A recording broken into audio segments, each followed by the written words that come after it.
Welcome to Chinese History and Mythology. Hello friends, welcome back to Chinese History and Mythology. Last time we talked about how things looked settled in Qi on the surface. Xiaobai had officially taken the throne and became Duke Zhuang of Qi, but the real trouble was still there, because his older brother, Prince Zhou, was still alive and he was in Lu. Not only was Xiaohu with him, there was also a very dangerous man by his side, Guan Yiwu. Lu was quietly supporting Prince Zhou too, for Qidis was like a fuse that could blow up at any time. Bao Shu saw it clearly. He told Duke Zhuang that this was not the time to celebrate. They had just won big at Qianqi, and they needed to use that momentum. So he pushed Duke Zhuang to move the main army to the Lu border. No fighting, just pressure. Forced Lu to make a choice on its own. On the Lu side, Duke Zhuang finally understood what it meant to ignore good advice. With Qi troops right at the border, he chose to give in. Prince Zhou was killed. Shao, who would rather die than accept shame, so he died on the spot for his lord, but Guan Yiwu chose to stay alive. At the key moment, Bo Shuye set things up in secret. Through the mouth of Gongsun Shipeng, he made Lu send Guan Yiwu to Qi alive. It looked like a simple prisoner escort. In reality, it was a carefully designed escape. Guan Yiwu left Lu in a prison cart, nervous the whole way. In the end, he made it out safely and met Bo Shuye at Tangfu, a man who once raised a bow and shot at Duke Zhuang, a man who almost died in a prison cart. Now he was about to walk into the court of Qi. Could Duke Zhuang really let go of hatred? Why did Bo Shuye dare to risk his life and career to guarantee this man? And the true turning point for Qi was about to begin right here. In this episode, we will start from the moment Guan Yiwu enters the court of Qi. Now let us switch scenes and talk about Lu. After Duke Zhuang of Lu won a great victory over Qi, he asked Cao Gui a question. He said, "Why could you win when we beat the drum only once, but Qi beat the drum 3 times? Is there some secret in that?" Cao Gui answered, "War depends mainly on morale. When morale is strong, you win. When morale falls, you lose." He said, beating the drum is meant to lift the soldiers' courage. At the first, drumbeat morale is at its highest. At the second, it drops a little. By the third, it is basically gone. He said, "That is why I did not let us beat the drum right away. I wanted to save up our morale. After Qi beat the drum 3 times, their morale was empty. Then we beat the drum once, and our morale was at its strongest. Using strong morale to strike an enemy with no morale, how could we not win?" Duke Zhuang asked another question. He said, "If Qi had already retreated, why did you stop us from chasing at first, and then later you allowed the chase? What is the key there?" Cao Gui said, "The people of Qi are very tricky. I was afraid they had an ambush, so when they began to retreat, I did not trust it." He said, "Later I got down from the chariot and looked at their wheel tracks. They were messy in every direction, which showed their army was in disorder. Then I got back on the chariot and looked farther out, and I saw their flags were a mess too. That is what it looks like when people are desperate to run for their lives. So only then did I allow the pursuit." Duke Zhuang said, "You really are a military expert," so he made Cao Gui a high officer. He also gave a heavy reward for Shibo because Shibo had recommended talented people. The old commentator with a beard wrote a poem about it. The meaning was that strong Qi pressed the border and the whole court felt fear. But who would have guessed that a man in plain cloth held the key to victory? Do not blame the border for slow good news. The people who eat meat often lack good plans. This was in the spring of the 13th year of King Yuan of Zhou. Qi lost badly and returned home. Duke Zhuang was angry and said, "If our campaign failed, what do we have left to make the other states respect us?" Bao Shuye answered, "Qi and Lu are both big states with thousands of war chariots. We are evenly matched." He said, "In war, strength often comes down to who is the host and who is the guest."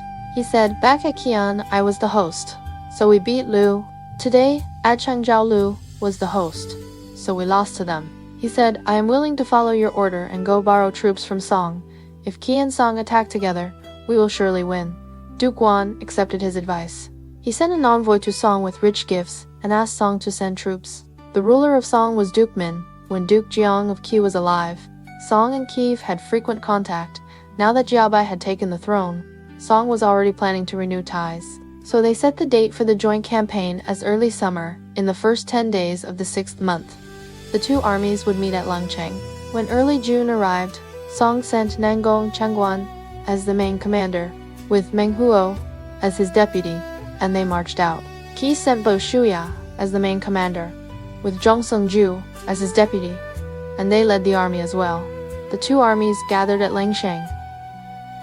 The Qi camp was set in the northeast. The Song camp held the southeast. Duke Zhuang of Lu said Bo Shuya came with anger, and now he also has Song to help him. He said, and Nangong Changguan has strength, like carrying a mountain and lifting a giant tripod. No one in Lu can match him. He said their armies face us and they support each other like horns. How can we resist them? The minister of Prince Yan stepped forward and said, please allow me to drive them back. He said Bo Shuya is on strict guard, and his formation is tight. But Nangong Changguan depends on his own courage and thinks no one can beat him, so his troops are a mess. He said, if we slip out through Yamen and strike by surprise, the Song troops will collapse. And once Song collapses, Qi cannot stay alone. They will have to withdraw. Duke Zhuang said, you are not a match for Changguan. Prince Yan said, I asked to try anyway. Duke Zhuang had no choice and said, fine, I will send people to support you. So Prince Yan prepared more than 100 tiger skins and covered the horses with them. Under the dim moonlight, he led more than 100 men and quietly slipped out through Yamen. They got close to the Song camp, and the Song soldiers had no idea. Prince Yan ordered torches to be lit. In an instant, drums and gongs rang out, and this small Lu force charged forward hard. In the firelight, the soldiers in the Song camp saw what looked like a pack of roaring tigers coming at them. They were terrified and scattered in panic. Nangong Changguan was brave and could fight, but his men had already broken apart, so he could only pull his chariot back. Then Duke Zhuang brought the main Lu force up and joined with Prince Yan. They chased through the night. When they reached Chengku, Nangong Changguan said to Meng Huo, if we do not fight to the death today, we will not get out. Meng Huo answered and rushed out, and he happened to run into Prince Yan. The two started to fight. Nangong Changguan held a long halberd and charged straight at the Lu Rula main force, stabbing anyone he met. Lu soldiers feared his fierce skill, and none of them dared to come close. Duke Zhuang said to his chariot guard, Chuan, Sunsheng, you are famous for great strength. Can you fight Changguan head-on? Chuan Sunsheng also grabbed a great halberd and drove straight at Changguan to clash. Duke Zhuang stood on his chariot and looked out. He saw Chuan Sunsheng could not beat Changguan, so he told his attendants, bring me my Jin Pugu. Jin Pugu was the hardest bow in Lu. They brought the arrows.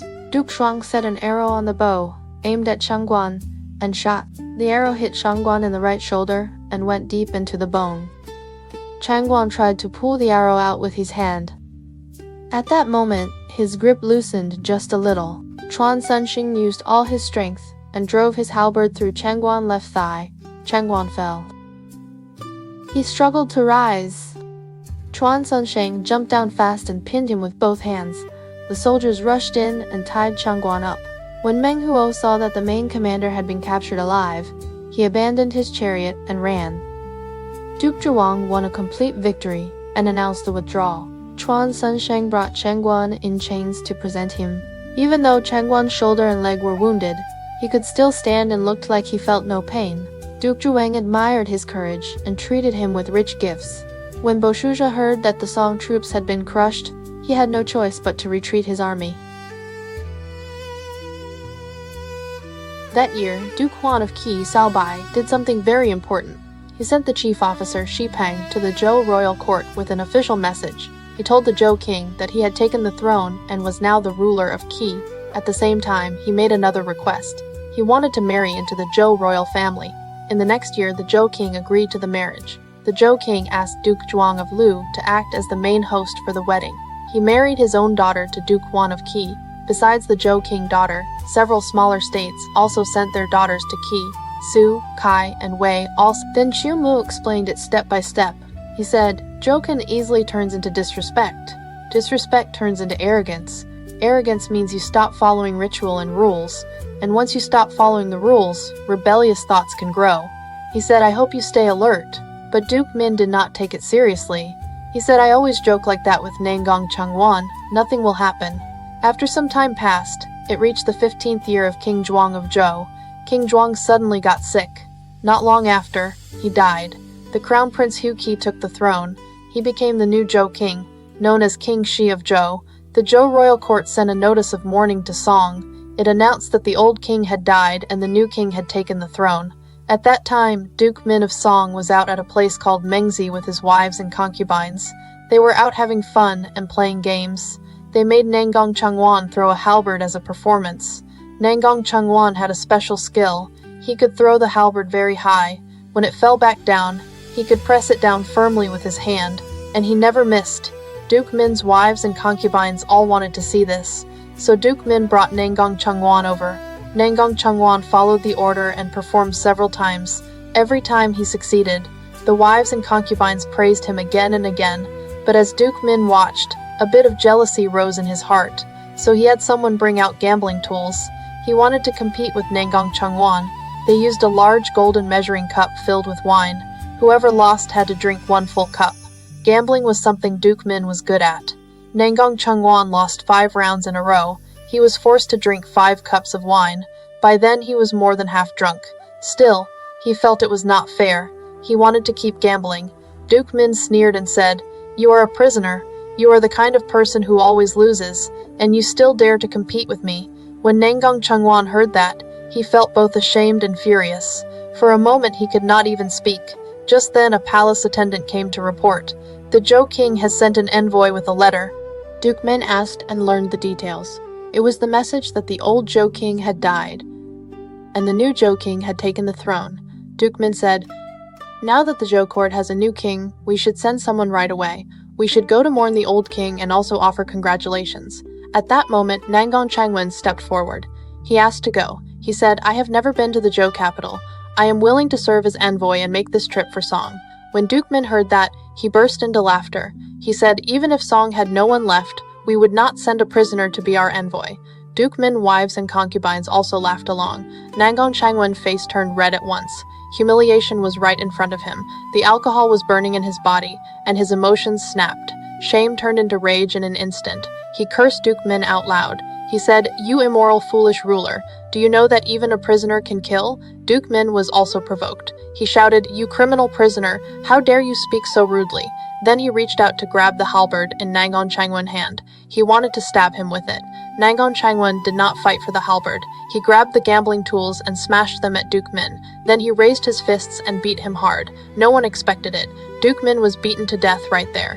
Everyone who followed them was terrified. They scattered and ran. But Nangong Changwan's rage did not fade after Duke Min died. He was still boiling with anger. He picked up the halberd and strode toward the main gate of the court. As he reached the gate, he ran into the minister Qiu Mu. Qiu Mu asked him, "Where is our lord?" Nangong Changwan answered, "That foolish ruler was rude. I already killed him." Qiu Mu gave a cold laugh and said, "You are drunk and talking nonsense." Nangong Changwan said, "I am not drunk. Every word is true." As he spoke, he raised his blood-stained hand and showed it to Qiu Mu. When Qiu Mu saw it, he exploded with anger. He cursed loudly. He said, "You traitor who killed your ruler. Heaven and earth will not tolerate you." Then he raised the court tablet he used when meeting the ruler and struck at Nangong Changwan. But Nangong Changwan was unbelievably strong. He threw away the halberd and fought with bare hands. He swung his left hand and knocked the tablet flying. Then he drove his right fist forward with full force. That punch landed right on Qiu Mu's head. Qiu Mu was killed on the spot. His teeth fell onto the ground. Nangong Changwan picked up the teeth and tossed them casually. They sank 3 inches deep into the wooden gate. Qiu Mu was dead. Nangong Changwan picked up the painted halberd again. He walked slowly to the chariot, climbed up, and looked calm, as if nothing had happened. Duke Min of Song had ruled for 10 years, and because of one mocking line, he died under his minister fists. In the chaos of the spring and autumn age, killing a ruler could feel as easy as killing a chicken. It is hard not to sigh when you think about it. Later, the court historians wrote a tribute for Qiu Mu. It was called Praise for Qiu Mu. The main idea went like this. The world was getting worse day by day, and the basic rules of being human were falling apart. Inside the palace, there was no sense of limits. The ruler and his ministers joked with each other as if nothing mattered. The ruler used his mouth to joke, but the minister answered with weapons. Only Qiu Mu stood up. He raised the court tablet used when meeting the ruler and struck the rebel. He did not fear power. He stayed loyal to the end. He shed every drop of blood he had. His death weighed heavier than Mount Tai, and his name shone as bright as the sun and the moon. Right around that time, the Grand Steward of Song, Hua-Du, heard that something had happened in the palace. He drew his sword at once, climbed onto a chariot, and rushed over with troops to punish Nangang Chengwan. As Hua-Du reached the west side of the eastern palace, he ran straight into Nangang Chengwan's chariot. Nangang Chengwan did not say a single word. He swung his halberd and thrust forward in one motion. Hua-Du fell from his chariot at once. Nangang Chengwan struck again with another thrust, and killed Hua-Du on the spot. After that, Nangang Chengwan set up Duke Min's cousin, Prince Yu, and made him the ruler of Song. Then, Nangang Chengwan drove 5 clans out of Song. They were the Dai clan, the Wu clan, the Zhuang clan, the Mu clan, and the Zhuang clan. Those princes scattered and fled for their lives. Some ran to Zhou. Prince Yu Shuo escaped to Bo. Nangang Chengwan said to Prince Yu, "Yu Shuo is a man of virtue and talent, and he is also your younger brother. He has gone to Bo now. In the future, he will be a huge problem. It is better to kill him now, and then you will not have to worry about the other princes either." So Nangang Chengwan sent his own son, Nangang Niu, together with Meng Huo, to lead troops and surround Bo. That winter in the 10th month, Xiaoshu Daxin led the people of the 5 clans and joined forces with the army of Cao. Together they went to rescue Bo. Inside the city, Prince Yu Shuo persuaded the people of Bo. They opened the city gates and welcomed the outside army in. So the attack came from inside and outside at the same time. Nangang Niu was badly defeated and was killed on the spot. When the Song soldiers saw the situation turn, they all surrendered to Prince Yu Shuo. Meng Huo did not dare return to Song. He fled straight to Wei. At this point, Dai Shu Pai offered Prince Yu Shuo a plan. He said, "We will use the banners of the Song soldiers who surrendered to us. We will pretend to carry a report back. We will say, Nangang Niu has already taken Bo, and he has also captured you. Then we will go back and claim victory." So everyone along the road was fooled. The news traveled all the way back to Song, saying the front lines had won. When Nangang Chengwan heard that, he did not guard against anything at all. Very soon the princes led troops to the walls of the Song capital. They tricked the gate open and rushed straight in. As they charged, they shouted, "We only want the rebel Nangang Chengwan. Nobody else needs to be afraid." Nangang Chengwan panicked at once. He hurried back to court, trying to protect Prince Yu and help him escape. But as soon as he entered the hall, he saw armored soldiers everywhere. Then an inner servant came out and told him, "Prince Yu has already been killed by the troops the princes brought." After Nangang Chengwan heard this, he let out a long sigh. Then he remembered something.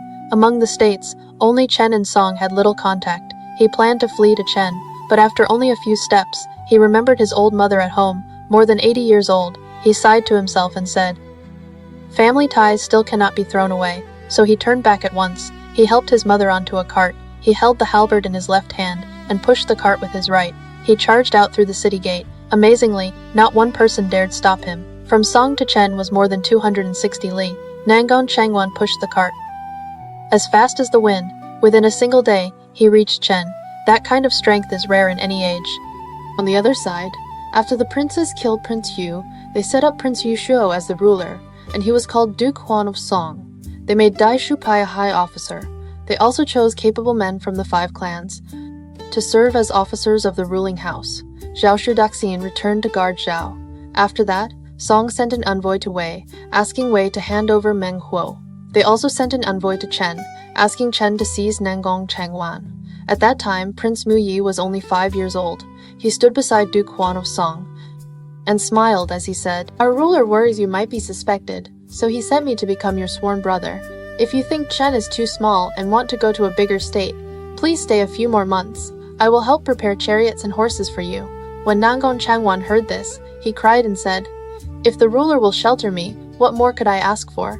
So the two drank together, swore brotherhood, and called each other brothers. The next day, Nangang Chengwan went to Prince Ji home in person to give thanks. Prince Ji welcomed him warmly again. Halfway through the drinking, Prince Ji had concubines and maidservants take turns urging Nangang Chengwan to drink. Nangang Chengwan became completely drunk and fell onto the mat. Prince Ji immediately called in strong men. They wrapped Nangang Chengwan in rhinoceros hide and tied him tightly with ox tendons. At the same time, they also seized Nangang Chengwan's elderly mother. That very night, they sent them toward Song. Halfway there, Nangang Chengwan sobered up. He struggled with all his strength, but the rhinoceros hide was too tough, and the ox tendons were tied too tight. He could not break free. As they neared the walls of the Song capital, the rhinoceros hide was finally pushed open by his body, and his hands and feet came out, but his torso was still bound. The escort soldiers used heavy mallets to smash his hands and feet. They broke all his tendons and bones. When Duke Zhuang of Song saw him, he ordered that Nangon Changwan and Meng Huo be tied together in the marketplace. In front of everyone, they were chopped into meat paste. He also ordered the cooks to make them into a meat sauce and distribute it to every minister. Duke Zhuang of Song said, "If anyone is not truly loyal to me, let him look at this meat sauce." Nangon Changwan, 80-year-old mother, was also killed. Later, someone wrote a poem about it. The meaning was this: it was a pity that Nangon Changwan had strength that could cover the world, but he only understood the love between mother and son, and did not understand the duty between ruler and minister. In the end, mother and son died together, and regret came too late. This was meant as a warning to rebels in later generations. Now back to Qi. After Duke Zhuang of Qi suffered a painful loss at Changsha and was defeated, he deeply regretted the whole matter of warfare, so he simply handed almost all state affairs over to Guan Yiwu. What he did every day was drink and enjoy himself with women. When someone came to report urgent state business, Duke Zhuang often blocked it with one sentence: "Why are you not going to see Zhang Fu?" Meaning, "Do not ask me. Go ask Guan Yiwu." At this time, there was a boy beside Duke Zhuang named Xu Dao. Xu Dao was very favored by Duke Zhuang. Because men could not freely enter the inner palace, Xu Dao did something extreme in order to get in. He castrated himself. When Duke Zhuang found out, he did not reject him. Instead, he felt even more pity for him, and trusted him even more. From then on, Xu Dao stayed by Duke Zhuang's side every day. In Qi, there was a place called Yangyi. In Yangyi, there was a man known as Wu, and people called him Yang Wu. His style name was Ya Ya. Ya Ya was very calculating. He could ride horses and shoot arrows. He was also especially good at cooking and could make soups and dishes with many different flavors. One day, Wei Ji fell ill. Yi Ya made a 5-flavor soup for her. After Wei Ji drank it, she recovered, so Wei Ji came to like Yi Ya very much. Yi Ya then used tasty food to win over Xu Dao. Xu Dao ate and was pleased, and he recommended Yi Ya to Duke Zhuang. Duke Zhuang summoned Yi Ya and asked him, "Can you cook dishes with all kinds of flavors?" Yi Ya answered, "Yes, I can." At the time, Duke Zhuang was joking. He said, "I have eaten many birds, beasts, insects, and fish. The only thing I have never tasted is human flesh. What does that taste like?" After Yi Ya heard this, he immediately withdrew. By noon at the meal, Yi Ya presented a plate of steamed meat. The meat was tender, like a young lamb. It tasted sweet and fragrant. Duke Zhuang finished the whole plate. Then he asked Yi Ya, "What meat is this? Why is it so delicious?" Yi Ya immediately knelt and answered, "It is human flesh." Duke Zhuang was shocked. He asked at once, "Where did it come from?" Yi Ya answered very plainly, "My son is 3 years old. I have heard that a man loyal to his ruler does not keep his own family for himself. You have never tasted this flavor, so I killed my son and brought it for you to try." After Duke Zhuang heard this, he only said one thing: "Go down." But in his heart, Duke Zhuang felt that Yi Ya was too loyal to him. So instead of fearing him, Duke Zhuang favored Yi Ya even more and trusted him even more. Sometimes Wei Ji would also speak well of Yi Ya in front of Duke Zhuang. From that point on, Xu Dao and Yi Ya began to meddle in many things, both inside and outside the palace. When they acted, they deliberately avoided Guan Yiwu. Later, Xu Dao and Yi Ya said to Duke Zhuang together, "We have heard a saying that when the ruler gives an order, the ministers pass it on. But now when you open your mouth, you say Zhang Fu, and when you close your mouth, you also say Zhang Fu. It makes Qi look like it has no ruler at all." Duke Zhuang heard that and laughed. He said, "Zhang Fu and I are like the thigh and the arm on one body. With a thigh and an arm, the body is complete. With Zhang Fu, I am fulfilled. What do petty people like you understand?" After Xu Dao and Yi Ya heard this, they did not dare say more. Guanzhong governed for 3 years, and Qi quickly became strong. At this time, someone wrote a poem in praise. Its meaning was roughly this: if you doubt someone, then do not use him. If you use him, then do not doubt him. Back then, Zhang Fu alone set Qi in order.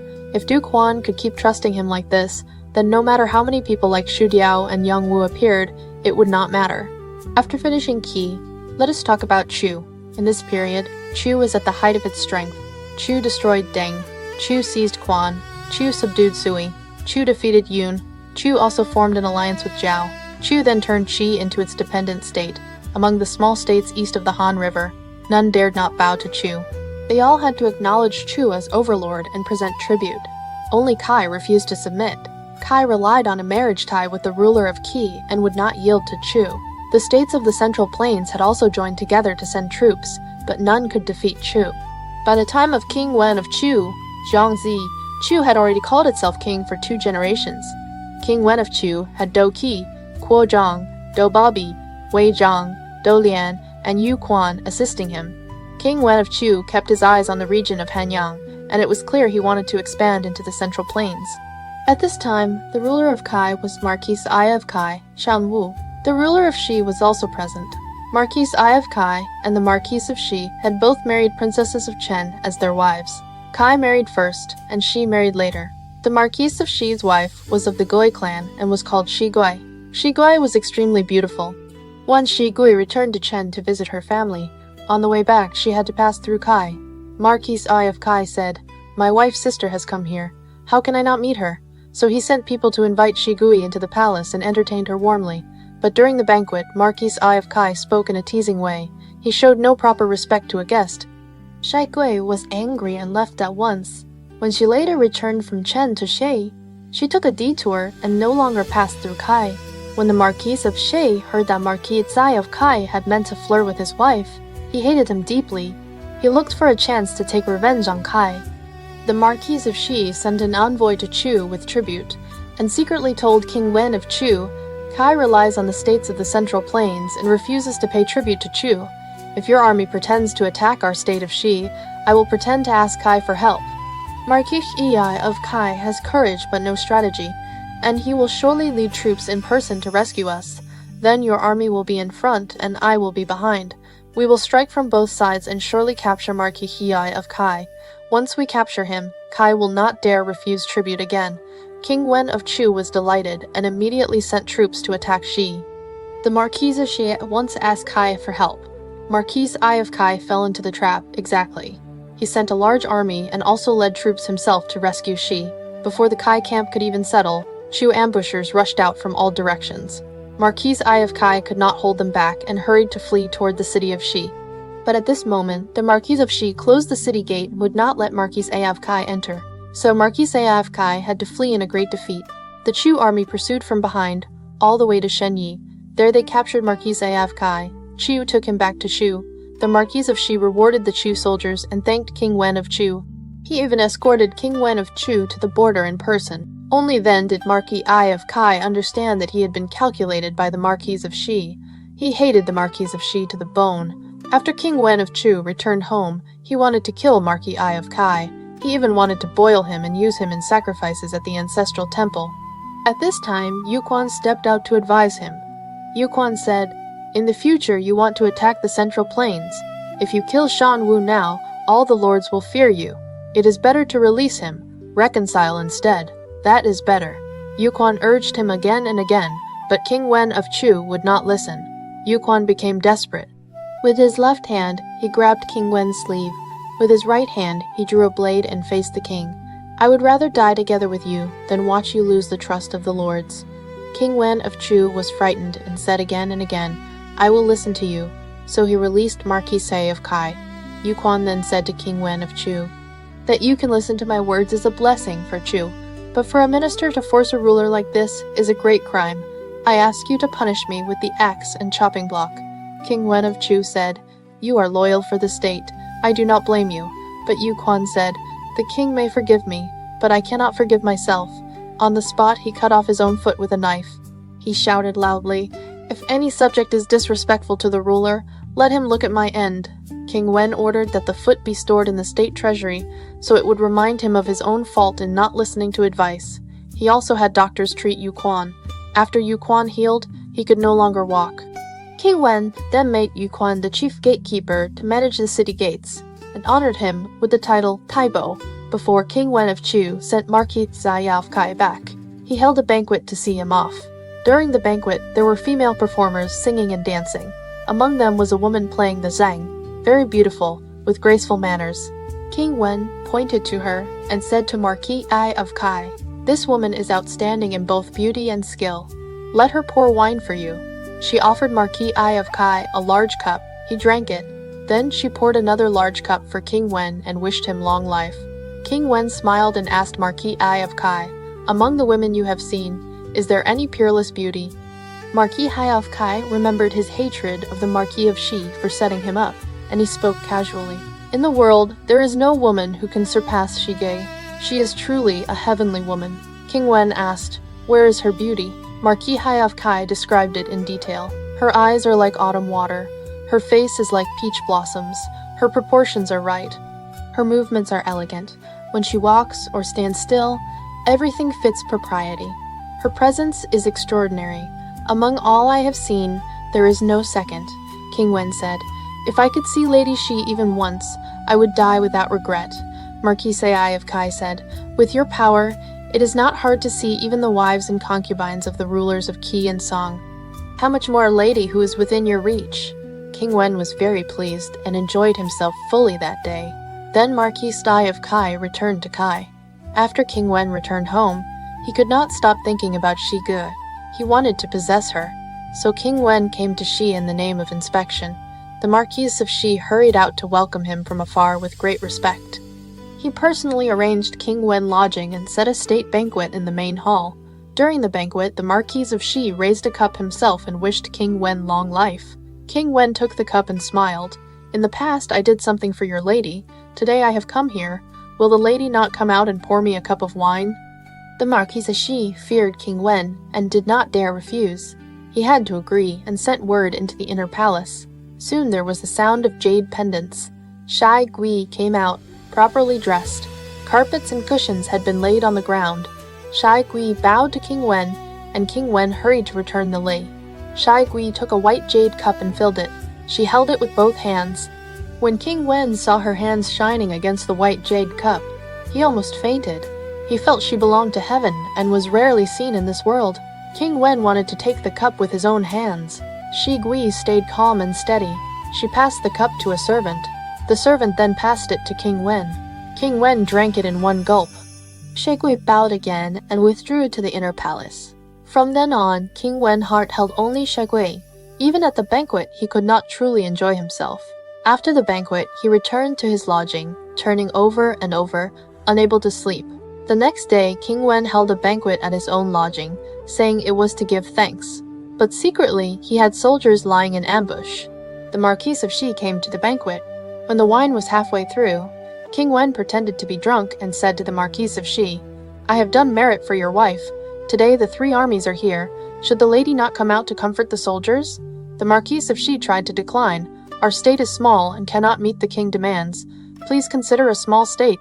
King Wen immediately slapped the table and stood up, shouting, "A mere man breaks faith and righteousness and still wants to refuse me with clever words. Men, seize him." The Marquis of Shi tried to argue, but soldiers rushed out from all sides. Wei Zhang and Du Dan stepped forward and bound him on the spot. King Wen then led troops straight to the Shi palace to seize Shi Gui. When Shi Gui heard what happened, she sighed.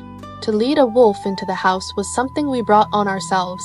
She turned and ran to the back garden, wanting to throw herself into a well. Do Dan rushed up and grabbed her skirt, stopping her. "Lady, will you not think of the Marquis of Shi life? If you do this, neither of you will live." After hearing that, Shi Gi stopped. Do Dan brought Shi Gi to see King Wen. King Wen spoke many soothing words to her. He promised not to kill the Marquis of Shi and not to destroy the Shi ancestral temple. Then in the army camp, he established Shi Gi as his wife of Shu. Shi Gui's face was like peach blossoms. She was also called Lady Peach Blossom. King Wen confined the Marquis of Shi by the Ru River. He involved him as the head of 10 households and made him guard the Shi ancestral temple. In the end, the Marquis of Shi died in gloom and resentment. At this point, the original text says, "The lawlessness of the king of Chu had reached its peak. What will happen next? How will the story continue? If you want to know what comes after, we will pick it up in the next episode."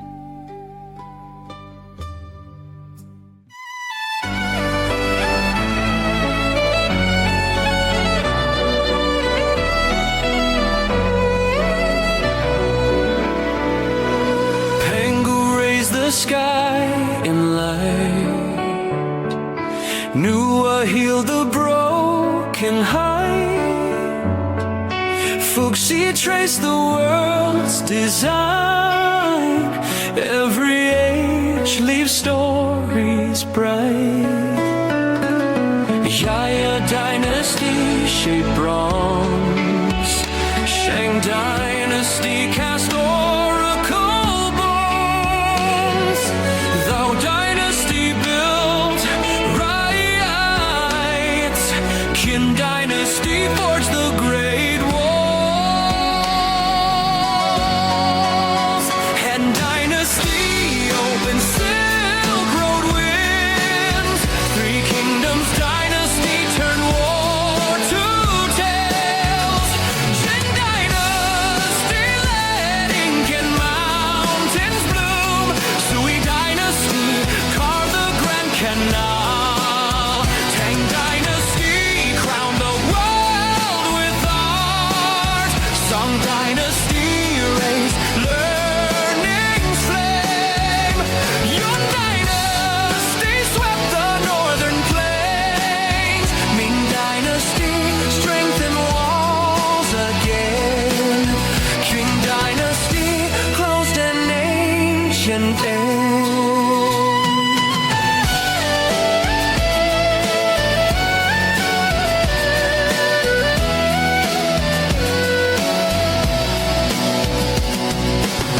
Every age leaves stories bright. History and myth ignite in endless light. China's history moves in mystery through the night. Footsteps of this land enchant the world in light.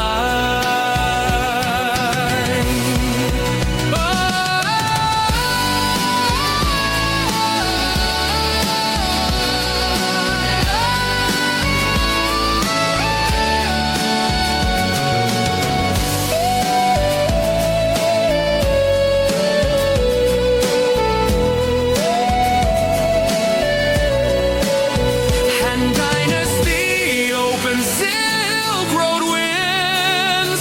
Three Kingdoms dynasty turned war to tales.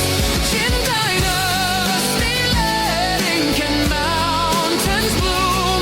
Sui dynasty carved the Grand Canal. Tang dynasty crowned the world with art. Song dynasty raised learning